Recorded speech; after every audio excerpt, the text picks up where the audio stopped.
अनादिकाल से अनंत काल तक विराजमान सर्वशक्तिमान परमेश्वर के अनुग्रह हम सबों के साथ बने रहने पाए। हमारा उद्धारकर्ता प्रभु यीशु मसीह के मधुर और सामर्थ्य नाम में आप सबों को अभिवादन करता हूँ। मुझे इस मीडिया के द्वारा सुनने वाले आप सबों को प्रभु अपने असीम अनुग्रह और सामर्थ्य से भरे। हमारा उद्धारकर्ता प्रभु यीशु मसीह हमारे लिए इस संसार में आया, हमारे पापों के लिए कलवरी क्रूस पर मर गया, वो गाड़ा गया, तीसरे दिन जी उठा और उस पर विश्वास करने वालों को यीशु लेने के लिए आने वाला है। उसके लिए हमें तैयारी के साथ रहना है। संसार की सारी कठिनाई प्रभु यीशु मसीह का दूसरा आगमन को पुकार पुकार कर कहते हैं। परमेश्वर का पवित्र शास्त्र वचन हमें मसीह का आगमन के लिए तैयार करते हैं। कलीसिया हमें मसीह का आगमन के लिए तैयार करते हैं। परमेश्वर का आत्मा हमें मसीह का आगमन के लिए तैयार करते हैं। इसलिए मसीही जिंदगी का एकमात्र आशा प्रभु यीशु मसीह के साथ का जिंदगी है जो अनंत काल का है। उसके लिए हम एक एक दिन तैयारी के साथ बाट जोना है। परमेश्वर हमें आशीष करे। और थोड़ा समय कमाने के लिए हम लोग परमेश्वर के वचन से एक भाग निकालेंगे। यूहन्ना सुसमाचार उसका 8वां अध्याय उसका पहला वचन से लेकर उसका 11वां वचन तक पढ़ेंगे। परंतु यीशु जैतून के पहाड़ पर गया। भोर को वह फिर मंदिर में आया। सब लोग उसके पास आए और वह बैठकर उन्हें उपदेश देने लगा। तब शास्त्री और फरीसी एक स्त्री को लाए जो व्यभिचार में पकड़ी गई थी और उसको बीच में खड़ा करके यीशु से कहा, हे गुरु, ये स्त्री व्यभिचार करते पकड़ी गई है। व्यवस्था में मूसा ने हमें आज्ञा दी है कि ऐसे स्त्रियों पर पथरवाह करें। अतः तू इस स्त्री के विषय में क्या कहता है? उन्होंने उसको परखने के लिए ये बात कही ताकि उस पर दोष लगाने के लिए कोई बात पाए।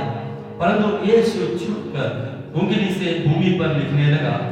जब वे उसे पूछते ही रहे तो उसने सीधे होकर उनसे कहा, तुम्हें जो निष्पाप हो वही पहले उसको पत्थर मारे। और फिर छुपकर भूमि पर उंगली से लिखने लगा।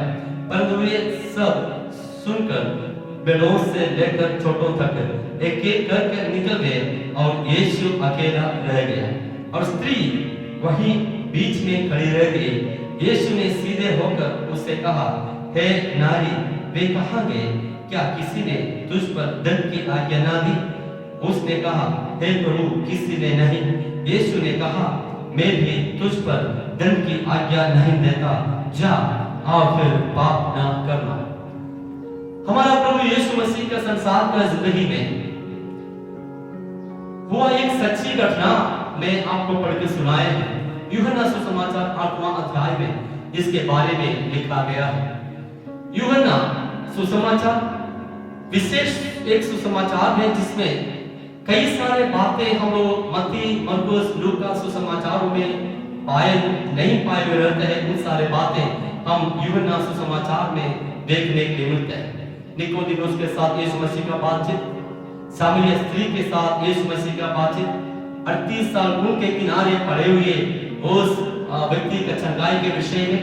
इस तरह कई सारे बातें जो है जो सुसमाचारों मत्ती, मरकुस, लूका सुसमाचारों में जो पाए नहीं है वैसे बातें यूहन्ना सुसमाचार में पाए जाते हैं। उस तरह एक यूनिक इंसिडेंट है, एक ऐसे घटना है जो हम लोग यूहन्ना सुसमाचार में 8वां अध्याय में पढ़ते हैं और ये और कहीं नहीं पा सकते हैं। Praise Lord. यहाँ पर हम लोग देखते हैं प्रभु यीशु मसीह जैतून के पहाड़ पर गया। Praise Lord. भोर को वो फिर से मंदिर में आया और उन्हें उपदेश देने लगा। हम लोग 7वां अध्याय के आखिरी वचन में पढ़ेंगे। वहां पर लिखा है, यीशु ने रात भर जैतून के पहाड़ पे था। अन्य वचनों में लिखा गया है यीशु किस कारण से जैतून के पहाड़ पे जाता था। हमें लूका सुसमाचार में लिखा है वो जैतून के पहाड़ पर जाया करता था और वहां प्रार्थना करता था। प्रभु यीशु मसीह के अंतिम समय में गेत्सेमनी बगीचा से यीशु मसीह पकड़ाए जाते हैं और वो भी जैतून पहाड़ का ही एक हिस्सा है। तो प्रभु यीशु मसीह अधिकतर समय हमें जब यरूशलेम में थे रात बिताने के लिए ये जैतून के पहाड़ पे जाते थे, वहां पर प्रभु से प्रार्थना करते रहते थे।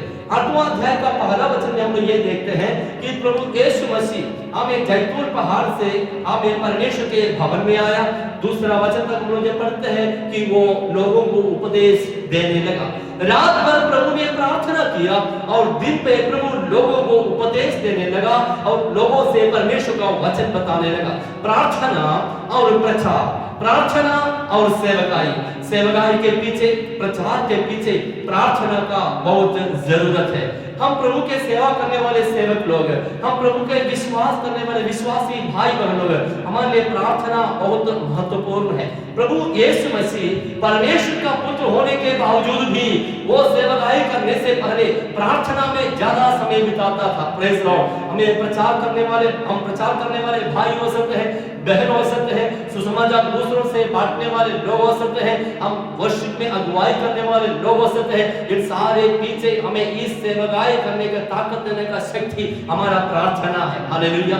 प्रभु यीशु मसीह प्रार्थना में बहुत समय बिताता था और यहाँ पर भी यही बात को लिखा है, जैतून पहाड़ पर वो गया। Praise Lord. मैं विश्वास करता हूँ हमें प्रार्थना में लगे रहे। हालेलुया। अगला दिन वो उपदेश देने लगा। Praise Lord. जब उपदेश देने लगा, तीसरा वचन में लिखा है, वहां पर शास्त्री और फरीसी का एक समूह एक स्त्री को प्रभु यीशु मसीह के सामने लेके आते हैं। Praise Lord. उसके बाद ये लिखा है, ये शास्त्री और फरीसी लोग उनके बीच में एक स्त्री को लेके आए हैं जो व्यभिचार में पकड़ी गई थी। ये शास्त्री और फरीसी कौन है? शास्त्रियों के बारे में हम लोग पुराना नियम में देखते हैं, वे लोग परमेश्वर के वचन को सिखाने वाले लोग थे। यज्रा एक शास्त्री था। ये परमेश्वर के वचन को सिखाने वाले, वचन के गहराई को समझने वाले लोग थे। पुराना नियम की किताब, मूसा का लिखा हुआ किताबें, भविष्यवाणी की किताबें, दाऊद के द्वारा लिखा हुआ भजन संगीता और अन्य किताबें, इन सारे वचनों का गहराई को समझने वाले और उन वचनों को दूसरों को समझाने वाले लोग थे शास्त्रीय। Praise Lord. उनको वचन के ऊपर बहुत अधिकार था। वो शिक्षक लोग थे, वो समाज के टीचर्स थे, वे परमेश्वर का वचन दूसरों को सिखाते थे। अब ये फरीसी लोग कौन हैं? फरीसी लोग के बारे में हम लोग पुराना नियम में नहीं देखते हैं, वे नया नियम में देखते हैं। प्रभु यीशु मसीह के समय में फरीसी लोग प्रभु यीशु मसीह के विरोध में थे। कई सारे फरीसी लोग प्रभु यीशु मसीह के विरोध में थे। इस्राएली लोग बंधुआई में बाबुल में गए, यहूदी लोग बाबुल में गए थे और ये यहूदी लोग बाबुल में बंधुआई में जाने के बाद जब वापस आए और उस समय से लेकर प्रभु यीशु मसीह के समय तक का जो गैप है, उस समय यहूदी समाज में दो ग्रुप हो गया। एक ग्रुप है फरीसी ग्रुप, दूसरा ग्रुप है सदूकी ग्रुप, जिसके बारे में पुराना नियम जिक्र नहीं किया गया है। फरीसी अपना समाज ये विश्वास करते थे कि वे पवित्र हैं, वे परमेश्वर के वचन के अनुसार चलने वाले हैं, वे मूसा का व्यवस्थाओं का पालन करने वाले हैं, हम समाज के उन्नत कुल में रहने वाले लोग हैं या उनसे पदवी में रहने वाले लोग हैं। फरीसी लोग ये भी विश्वास करते थे कि वे सादोक से निकला है। सादोक कौन है? सादोक जो व्यक्ति था, जो महायाजक था, दाऊद और सुलेमान के समय में महायाजक का सेवकाई करने वाला एक व्यक्ति था सादोक। तो सदूकियों का विचार ही है, हम सदूकी लोग, सादोक जो महायाजक है, उनसे निकला हुआ झुंड है। तो फरीसी लोग हमेशा समाज में ऊंचा पदवी को संभालने वाले लोग थे, समाज में उन्हें इज्जत मिलता था। तो शास्त्री लोग परमेश्वर का वचन सिखाने वाले लोग हैं, फरीसी लोग समाज के इज्जतदार लोग हैं। वे लोग एक स्त्री को जो व्यभिचार में पकड़े गए थे, उन्हें लेकर प्रभु यीशु मसीह के पास आए। प्रभु यीशु मसीह से एक सवाल पूछते हैं और इस प्रकार का 5वें वचन में लिखा है, व्यवस्था में मूसा ने हमें आज्ञा दी है कि ऐसे स्त्रियों पर पत्रवार करें, अतः तुम इस स्त्री के विषय में क्या कहते हैं?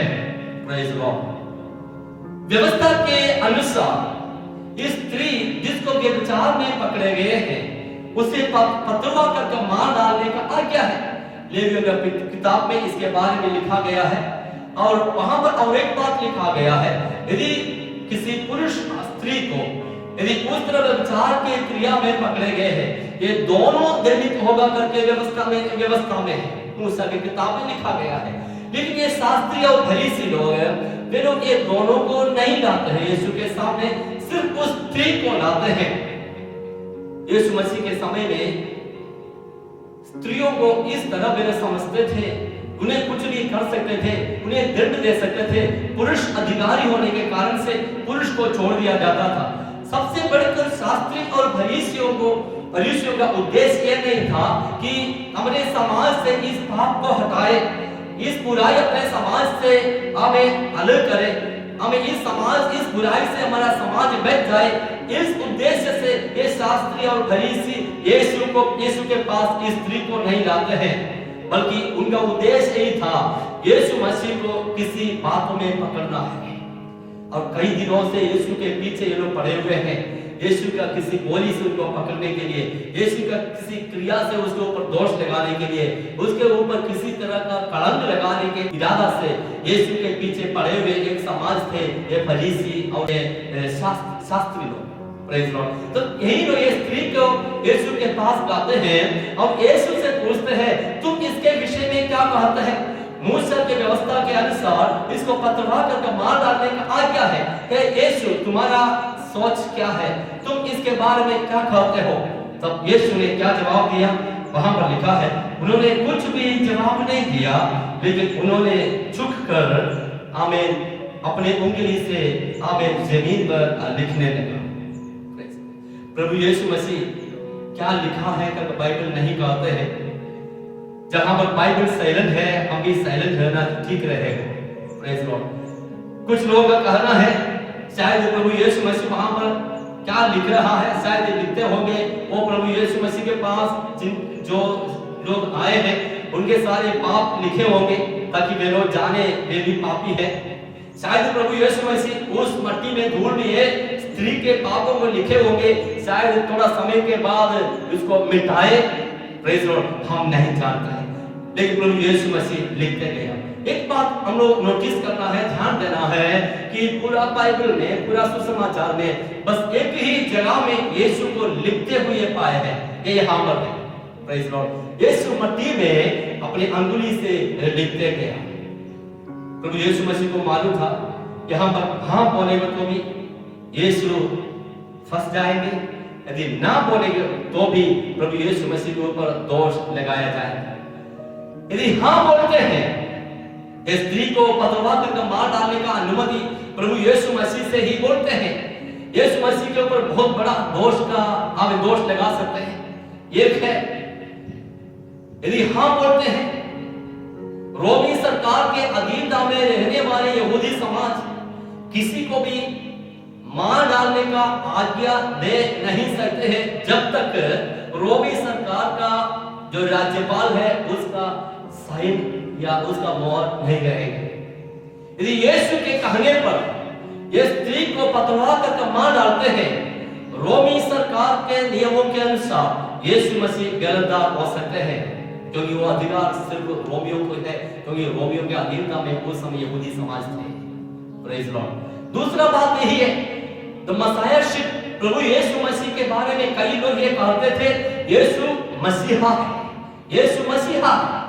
अब मसीहा का एक गुण है, वो पापियों को प्रेम करते हैं, वो तरस खाने वाला है, वो दया करने वाला है, पापों को क्षमा करने वाला है। इस तरह मसीहा के बारे में एक कंसेप्ट, एक विचार, एक बात यहूदियों के मन में था।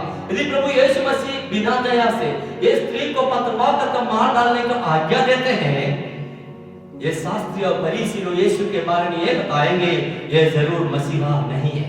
सो यीशु को यहाँ पर हाँ बोल नहीं सकेंगे, प्रभु यीशु मसीह को ना भी बोल नहीं सकेंगे, प्रभु यीशु मसीह ये भी नहीं बोल सकते उसको छोड़ दो करके बोल नहीं सकते हैं, क्योंकि यदि ऐसे बोलते हैं तो ये व्यवस्था के विरोध के बातें होंगे। यीशु ये व्यवस्था के विरोध में सिखा रहा है करके तो दोष प्रभु यीशु मसीह के ऊपर आ जाएंगे। हालेलुया। अब यीशु दोनों के बीच में फंस गया। फरीसी और शास्त्रियों का एक ही विचार था, एक ही सोच ही था कि प्रभु यीशु मसीह को अपने बोली में पकड़े, लेकिन प्रभु यीशु मसीह के बारे में देख रहा है, वो जवाब जल्दी नहीं दे रहा है, वो जमीन में कुछ लिखते जा रहे हैं। Praise Lord. वे लोग बार-बार पूछते रहे, लेकिन यीशु कुछ नहीं बोल रहा है। Praise Lord. हम अपनी बोली को नियंत्रण करना, ये यीशु मसीह से हमें सीखना है। यीशु बहुत कुछ बोले हैं, लेकिन उसके के बोली में कोई गलती नहीं पाए गए हैं। यीशु प्रचार किए, यीशु सिखाए, यीशु दृष्टांतों को कहा, यीशु अपने दोस्तों से बातें की, अपने चेलों से बातें किया, यीशु अपने विरोध करने वाले लोगों से बातें किए, लेकिन कोई भी प्रभु यीशु मसीह का बोली से कोई गलती पा नहीं पाए। मेरे प्रियो, हम इस बात को अपने जीवन में ग्रहण करना है। हमारा किस तरह का बोली होना चाहिए, प्रभु यीशु मसीह के जैसे बातें हम बोलना चाहिए। हम जो बातें बोलेंगे वो सोच समझकर बोलना है। हमारे बोली किस तरह होना चाहिए, अनुग्रह के साथ होना चाहिए। हमारा बोली से दूसरे लोग उत्साहित होना चाहिए, हमारा बोली से दूसरे लोग आशीषित होना चाहिए। Praise Lord. बॉबी करके तो लड़का था, वो बहुत हार्श वर्ड्स, बहुत बुरे शब्दों को हमेशा इस्तेमाल करता था और लोगों को चोट लगता था उसका बोली से। तो उसका माँ पिताजी, उनके परिवार के लोग, उनके शिक्षक लोग सब उनको सलाह दिया, बेटा इस तरह बातें नहीं करना है। एक बार ऐसे हुआ, ये बॉबी अपना बोली का तरीका या वो स्टाइल जो है बदला नहीं। एक बार उसका पिताजी उसके पास, उसके हाथ में 10 कील दिए। कील देने के बाद आम का पेड़ में जाकर उसको ठोकने के लिए कहा। 10 दिन के बाद वो पिताजी बॉबी से कहा, बेटा जाकर उस कील को तुम निकाल के लेके आओ। वो बहुत जोर से वो ठोक के रखा था, बहुत मुश्किल से एक एक कील वो पेड़ से निकाल दिया, निकाल के अपने पिताजी के पास लेके आए। बहुत आज्ञाकारी बच्चा था, बहुत अच्छा लड़का था। वो पेड़ से निकाल के कील को लेके आए और उसके बाद पिताजी वो बेटा से कहते हैं, बॉबी अब तुम जाना है, वो आम के पेड़ में जितना जगह में जो होल हुआ है, जो छेद हुआ है, वो छेद को हमें उसको कवर कर लेना, उसको मिटा देना, वो दागी वहां पर नहीं होना चाहिए। बॉबी ने गया वहां पे, उसने कोशिश किया लेकिन वो हो नहीं पाया। उसके बाद जब पिताजी के पास बॉबी आकर कहते हैं, पापा मुझसे हो नहीं पा रहे, जो छेद जो है जैसे वैसे वहां पर है। अब पिताजी ने कहा, उसी तरह होते हैं हमारे एक एक शब्द जो होते हैं। यदि हम अच्छी बातें बोलते हैं, ये दूसरों के लिए आशीष का बातें हो जाते हैं, दूसरे लोग आशीषित हो जाते हैं। यदि हम बुरे बातें बोलते हैं, ऐसे होंगे कील से जिस तरह तुम आम के पेड़ में ठोक के वहां पर तूने छेद लगा दो, उसी तरह दिल में घायल करने वाले लायक बोलियां हमारा हो सकते हैं। So be careful about your words. तो अपने शब्दों के बारे में, अपने बोली के बारे में तुम बहुत केयरफुल होना चाहिए, होशियार होना चाहिए। वो भी ने एक बात वहां पर सीखा। मेरे प्रिय प्रभु यीशु मसीह भी वैसे ही था कि वो अपने जब बातें करते थे, लोगों से जब बातें करते थे, वो सोच समझ कर यीशु बातें करता था। और यीशु उसको शास्त्री और फरीसियों के लिए बहुत जल्दी जवाब नहीं दिया। वचन में लिखा है, वो लोग फिर से बार-बार यीशु से पूछते रहा, क्या तुम्हारा इनके बारे में तुम्हारा विचार क्या है, तुम क्या सोचते हैं इस स्त्री के बारे में। यीशु मसीह ने आके जब पवित्र मुंह खोलकर उस पवित्र वचन को बताया, उसने कहा, तुम्हें जो निष्पाप हो वही पहले उसको पत्थर मारे। Praise God. शास्त्री और फरीसियों के सामने प्रभु यीशु मसीह रखा हुआ शर्त यही था, तुम उसको पत्थरवा करके मार डाल सकते हैं, उसको पत्थरवा करके मार डालने का तुम्हें परमिशन है, लेकिन ऐसा व्यक्ति पहले उसको पत्थर मारना है जिसने कोई पाप अब तक नहीं किया है। हालेलुया। बाइबल में कई जगह में लिखा है, मनुष्य पापी है। संसार में आदम से लेकर अब तक जन्मा हुआ सभी कोई पापी है। मनुष्य पाप में अपना जन्म लेते कर भजन संहिता में लिखा है। यूहन्ना का पत्री में पहला यूहन्ना का पत्र में यह लिखा है, यदि कोई कहते है कि वो पाप नहीं किया, वो अपने आप को धोखा दे रहा है। मनुष्य पापी है। यदि संसार में एक भी व्यक्ति यदि पाप ना किया हुआ हो तो वो हमारा पवित्र प्रभु यीशु मसीह है। बाकी सब कोई पाप में जन्मा है, पाप सोचते हैं, पाप करते हैं, जीवन में पाप रहते हैं। लेकिन सर्वशक्तिमान परमेश्वर का धन्यवाद हो, प्रभु यीशु मसीह के पवित्र लोगों के द्वारा हमारे पापों को छुटकारा है। यीशु ये शास्त्री फरीसियों से कहते हैं, तुम्हें जिन्होंने पाप नहीं किया है, तुमसे जो निष्पाप है वो इसको पहला पत्थर मार सकते हैं। और ये पत्थरवा करने का तरीका भी अलग है। उन दिनों में ऐसे होता था, ऐसे किसी स्त्री को या किसी व्यक्ति को पत्थरवा करके मार डालना है, 10 फीट 12 फीट ऊंचाई में ऐसे लोग ऊंचाई का जगह में लेकर जाएंगे, वहां से बहुत जोर से उसको धकेल देंगे वो ऐसे गिर जाएंगे, उसी गिरावट में मर जाते हैं तो ठीक है, नहीं तो बड़े पत्थर, जो पहला गवाह उसने पाप करते हुए पाया हुआ उसका पहला गवाह जो है, वो तो बड़ा पत्थर लेकर उसके ऊपर फेंकना है, और उससे भी नहीं मरते हैं, बाकी लोग भी वन बाय वन एक एक करके उसके ऊपर पत्थर फेंक सकते हैं। इस तरह जब तक वो नहीं मरेंगे तब तक उसको पत्थर उठा करके उसको मार डालने का तरीका यहूदियों के समाज में थे। अब देखिए यहाँ पर उस तरह प्रभु यीशु मसीह के सामने स्त्री को लेके आए हैं। यदि प्रभु यीशु मसीह हाँ बोलते हैं, ये स्त्री कुछ समय के अंदर डेड बॉडी हो जाएगी, मर जाएगी। प्रभु यीशु मसीह ने हाँ भी नहीं कहा, ना भी नहीं कहा। यीशु कहते हैं तुम्हें जो निष्पाप है उसको पहले पत्थर मारे। और बाइबल में लिखा है बड़ों से लेकर छोटे तक एक एक करके उस यीशु को और स्त्री को छोड़कर चले गए। Praise Lord. बड़ों से लेकर छोटे तक। मैं सोचता हूं बड़े लोग पहले गए होंगे, क्योंकि बड़े लोग, उम्र वाले लोग ज्यादा पाप करते हैं, अपने सारे पापों को याद किए होंगे। Praise Lord. यीशु मसीह के सामने तो ये बोल नहीं सकते मैंने कोई पाप नहीं किया, क्योंकि सब कोई जानते यीशु भविष्यवक्ता है। सो एक एक करके डर के मारे वो स्त्री को और यीशु को छोड़ के चले गए। जब सभी कोई चले गए, बाइबल में हम लोग देखते हैं प्रेज लॉर्ड, स्त्री और यीशु बच गए। और यीशु अपने सिर उठा वो स्त्री से पूछते हैं क्या तुम्हें कोई दंड नहीं दिए? स्त्री जवाब में कहते हैं मुझे कोई दंड नहीं दिए। यीशु कहते हैं यदि कोई तुम्हें दंड नहीं दिया तो हम भी तुम्हें दंड नहीं दे रहे, जा पर अब पाप न करना। मैं विश्वास करता कि प्रभु यीशु मसीह का उस बोली से उस महिला उस दिन उद्धार पाई होगी, अपने पापों से छुटकारा पाई होगी, और प्रभु पर विश्वास करते हुए प्रभु का चेहरा करके होंगे। परमेश्वर के नाम का धन्यवाद। उसके सारे गलतियों को प्रभु यीशु मसीह ने एक ही दिन में क्षमा कर दिया। मेरे प्रिय, हमारे जिंदगी के पाप के दागियों को मिटाने वाला परमेश्वर हमारा परमेश्वर, हमारा प्रभु यीशु मसीह दंड देने के लिए संसार में नहीं आए हैं, हमारे पापों को क्षमा करने के लिए यीशु संसार में आए। जब हम अपने आप को ग्रहण करते हैं, अपने आप को स्वीकार करते हैं मैं तो पापी हूं, तब प्रभु यीशु मसीह हमारे पापों को क्षमा करके हमें हम जो दंड पाने का है वो दंड से यीशु मुक्ति देंगे। अलेक्जेंडर द ग्रेट, सिकंदर महाराजा के बारे में हम सब कोई जानते हैं। जब सिकंदर महाराजा संसार में राजा जैसे रहता था, कई सारे देशों को उन्हें कब्जा किया, बहुत ऊंचाई की अवस्था में वो राजा रहता था। उसका बहुत आदर सम्मान करने वाला ये तो आर्टिस्ट था, ये तो चित्रकार था, ये तो कलाकार था। उसने एक बार सिकंदर महाराजा से परमिशन पूछे, राजा मैं आपके तो चित्र बनाना चाहता हूं। राजा ने कहा of course you can do that, यदि तुम चाहते हो तो कर सकते हैं।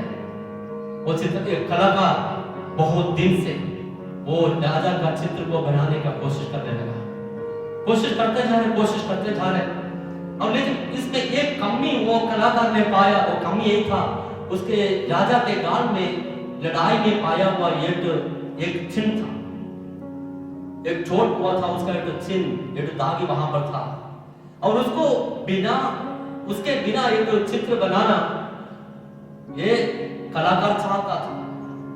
बहुत कोशिश की, आखिर में एक कलाकार ने अपना आइडिया लगाया और उसने क्या किया है, राजा का हाथ ऐसे अपने गाल में रखते हुए जैसे सोच में पड़े हुए राजा के जैसे एक चित्र उसने बनाया, और यह हाथ रखने के कारण से राजा के गाल में पाया हुआ जो निशाना है, जो चोट का निशाना है, दिखाई नहीं दिया।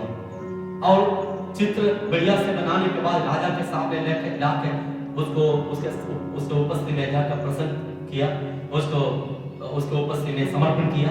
और राजा ने उस व्यक्ति से, वो कलाकार से पूछा, देखो मेरे गाल में एक निशाना तो है, चोट का निशाना तो है, लेकिन वो नहीं दिखते हैं, क्या हो गया? अब वो कलाकार ने कहा, My love towards you covered the scar. मेरे प्रेम तेरे साथ जो था वो तेरे निशानों को कवर कर लिया, उसको छिपा दिया।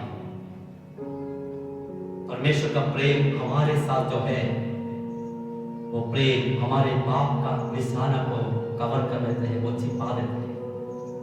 बाइबल में लिखा है प्रेम हर गलतियों को छिपाता है। हमारा परमेश्वर में प्रेम करते हैं प्रियो, हमारे परमेश्वर में प्रेम करने के कारण से हमें पाप का दंड का पाप के लिए दंड नहीं दे रहा है, उसका पनिशमेंट के बदले में उसके में प्रेम करते हैं, हमें क्षमा करते हैं और हमें उसका राज्य का अधिकारी बना देते हैं। इस स्त्री के बारे में सोचिए, ये स्त्री इस समाज में अकेले हो गई, शायद वो भी एक यहूदी समाज के सदस्य हो सकते हैं, इसलिए है ना उसको लेके आते हैं यहूदियों के रीति के अनुसार उसको दंड देने के लिए। लेकिन अब अपना ही समाज के लोग स्त्री को अलग कर लिए, अपना ही समाज के लोग उसको पत्रवाता का मार डालना चाहते हैं, वो अकेले हो गए। उसको सपोर्ट करने के लिए, उसके साइड से, उसके वश में बोलने के लिए, उसके पक्ष से बोलने के लिए कोई नहीं था। Praise Lord. जब अकेला ही थी और उसको मदद करने के लिए यीशु मसीह था। आज मुझे सुनने वाले मेरे प्रिय भाई और बहन, यदि आपको लगता है आप अकेले हैं, आपके समाज आपको छोड़ दिया है, यीशु आपके साथ है, यीशु आपको तसल्ली देने वाला परमेश्वर है। पढ़े लिखे लोग मिलकर आपके बारे में कहते हैं आप अनपढ़ हैं, आपको अकेलापन महसूस होते हैं पढ़े लिखे लोगों के बीच में। आप समझिएगा आपका प्रभु यीशु आपको अकेला छोड़ने वाला नहीं है, आपको तसल्ली देने वाला परमेश्वर। धनी लोग आपके बारे में बोलते हो गरीब है, आपको लगते होंगे कि आप अकेला है, आप अकेला नहीं है। गरीबों के जैसे जिया हुआ प्रभु यीशु मसीह आपका दोस्त है, अच्छा मित्र है। वो सुंदर लोग अपने आप के बारे में सोचते होंगे, वो लड़का वो लड़की काले है, वो देखने में सुंदर नहीं है, आपको लगता है कि आप बेरूप है, आपको सुंदरता नहीं है। आप मत सोचिएगा आप अकेला है। जो कालवरी के क्रूस पर बेरूप हुआ प्रभु यीशु मसीह आपको तसल्ली देने वाला परमेश्वर है, वो आपका अच्छा मित्र है मेरे प्रियो। आप कभी भी अकेला नहीं। समाज आपको अकेला छोड़ दिए होंगे, आपका दोस्त मित्र आपको छोड़ दिए होंगे, आपके परिवार के लोग आपको छोड़ दिए होंगे, आपको लगता है कि आप अकेला है, मेरे परेशानी को समझने वाला कोई नहीं है, मेरे कष्टों को जानने वाला कोई नहीं है, मैं अपनी बातों को किसको बोलूंगा। कभी सोचते हैं आपको एक अच्छा मित्र है जो आपको अकेले नहीं छोड़ते हैं, आपके साथ रह के आपको संभालते हैं, आपको तसल्ली देते हैं, अनुग्रह का वचन देकर आपको आगे बढ़ाने वाला उद्धारकर्ता आज भी जिंदा है, उसके पास जाइए। स्त्री को यीशु मसीह के पास लाए गए, समाज उसको छोड़ दिए थे, समाज उसको मार डालना चाहते थे, लेकिन यीशु ने उसको बचाया और यीशु उसको सांत्वना दिया। आज मुझे सुनने वाले मेरे प्रिय भाई और बहन, आपको यीशु सांत्वना देने वाला परमेश्वर है, आपको छुटकारा देने वाला परमेश्वर है, आपको तसल्ली देने वाला परमेश्वर है। आप कभी भी अकेला नहीं, आप कभी भी अकेला नहीं। आपको लगता है संसार में आप अकेला है, यीशु आपके साथ है, यीशु आपको तसल्ली देने वाला परमेश्वर है। यीशु कहता है मैं तुम्हें कभी भी छोड़ेगा नहीं, मैं कभी भी मैं तुम्हें छोड़ूंगा नहीं, मैं कभी भी तुम्हें त्यागूंगा नहीं, मैं तुम्हारे साथ रहकर मैं तुम्हें तसल्ली देने वाला परमेश्वर है। आज मेरे वचनों को सुन, जो कोई अपने आप को प्रभु के लिए समर्पण करना चाहता है, वे अपने आप को बंद करके प्रभु से प्रार्थना करे, प्रभु मैं अपने समाज में मैं अकेला अगर मुझे लगता है मेरे पाप मुझे अकेला कर लेते हैं, समाज के अच्छे लोग मेरे बारे में कहते हैं ये बुरा आदमी है, इसके साथ बात करना उचित नहीं है। आप ऐसे सोचते हैं तो ये यीशु आपको बचाने वाला है। यूसुफ अपने भाइयों के द्वारा बेचा गया, लेकिन परमेश्वर उसके साथ संग कर उसके ऊंचाई पर लेके गया, देश का राजा बन गया। अय्यूब जब कष्ट के समय में अपने दोस्तों के द्वारा, अपना पत्नी के द्वारा भी अकेला छोड़ दिया गया, अकेला ही रहने के बाद परमेश्वर उसको आशीष करके उसका आशीष पहले से 2 गुना करके उसको देकर उन्हें उन्नति की ओर लेकर गया। Praise God. मेरे प्रियो, बाइबल ऐसे लोग के बारे में कहते हैं जो अकेले था वो उसको तसल्ली दिया है। अब्राहम का दासी हाजिरा अपने बालक के साथ मरुभूमि में जब हाल में घूम रहा था, वो अकेले थी। अब्राहम ने उसको अपने घर से निकाल दिया था, मरुभूमि में एक बूंद पानी के लिए तरस रहे थे, वो रो के जब प्रार्थना किया, बाइबल में लिखा है परमेश्वर ने बालक का रोना सुना। जब आपको लगता है कि आप अकेला है, हाजिरा जैसे उनका बेटा जैसे प्रभु का उपस में रोइए, यूसुफ के जैसे विश्वास योग्यता के साथ प्रभु के उपस्थित में जिए। अय्यूब के जैसे विश्वास योग्यता के साथ प्रभु के लिए इंतजार कीजिए। इस स्त्री के जैसे प्रभु के उपस्थित में आकर रोई और प्रभु से बोले, प्रभु मैं पाप किया, मुझसे क्षमा करें। आप यीशु आपके पापों को क्षमा करें, आपको तसल्ली दे, आपको आगे ले चलेंगे। परमेश्वर के वचनों के द्वारा आप सबों को आशीष करें। आइए प्रार्थना करेंगे। अनुग्रहकारी सर्वशक्तिमान परमेश्वर, हम आपको धन्यवाद करते हैं इस सुंदर समय को हमारे जीवन में दिया। एक साथ तेरे उपस्थिति में आना अब नहीं होने परमेश्वर, लेकिन तेरे लोग तेरे वचनों को अपने अपने जगहों में रहते हुए सुन रहा है, उन्हें आशीष करें। इन वचन के द्वारा उन्हें तसल्ली दे। कई बार हम अपने घर में अकेलापन महसूस करते हैं, हमारे समाज में हम अकेलापन महसूस करते हैं, अपने दोस्त मित्रों के बीच में अकेलापन महसूस करते हैं, आप हमारे काम करने के जगह में विश्वासी होने के चलते अकेलापन महसूस करते हैं। लेकिन प्रभु, हम ये विश्वास करते हैं हमें अकेला नहीं, तो हमारे साथ है। अदृश्य रीति में तेरे पवित्र आत्मा को उपस्थित हमारे साथ संग इस धन्यवाद करते हैं। तेरे लोगों को आशीष करे परमेश्वर। अब जल्द से जल्द हम तेरे उपस्थिति में आके आराधना करने के लिए, एक साथ तेरे प्रशंसा आराधना करने के लिए हमें अनुग्रह और कृपा दे। सारे आशीषों के धन्यवाद। वचन सुना हुआ हर एक आवश्यकताओं का पूरा करे, उनके आने जाने में सहायता करे, उनके सारे कमियों को पूरा करे, उनके घर में भोजन का कमी न होने पाए। इस कष्ट के समय में उनके सारे जरूरतों को पूरा करने के लिए यीशु नासरी के नाम में प्रार्थना करते हैं। उन्हें आशीष प्रार्थना सुनने के धन्यवाद प्रभु यीशु मसीह, प्रभु यीशु मसीह के मधुर और सामर्थ्य नाम से आमीन। परमेश्वर सबको आशीष करे। जय मसीह।